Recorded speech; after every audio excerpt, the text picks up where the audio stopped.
إخوان وأخوات، السلام عليكم ورحمة الله تعالى وبركاته. دائما في سلسلة الأسئلة المطروحة من قبل المغاربة في سنة 2025 بخصوص العقار في المغرب. واحد السؤال أيضا اللي كيتطرح: شنو هو العقار السكني اللي خصني نستثمر فيه واللي خصني نشريه باش من بعد يقد يجيب لي واحد الإضافة إلا بعته، وإلا بغيت ناخد فلوسي من هذاك العقار.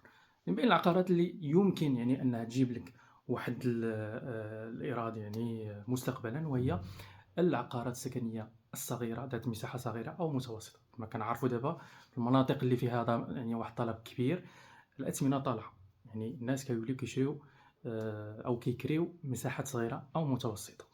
إذا الواحد اللي باغي يستثمر في العقار يشري أو يتجه لهاد هاد النوع من العقارات. ثاني حاجة هي الخصائص اللي كتمكن هذاك العقار باش يدير واحد الجاذبية. منها المناطق الخضراء، اللي كما كنعرفوا أن الناس ولاو كيهتموا بهاد الخصائص، خصوصا بعد كورونا والواحد من لقى راسو محبوس في الدار، ما كاين لا خضورة لا حتى شي حاجة. دونك هذه نقطة مهمة بالنسبة للناس اللي كتبغي تسكن في هذا النوع ديال العقارات. دونك من الأحسن الاستثمار فيها. وثالث حاجة وهي الناس اللي كيشريو عقارات اللي فيها بعض الخصائص الذكية. الخصائص الذكية فيها شوية ديال الدوموتيك. بطبيعة الحال كنعرفوا أنه المستقبل هو الذكاء الصناعي.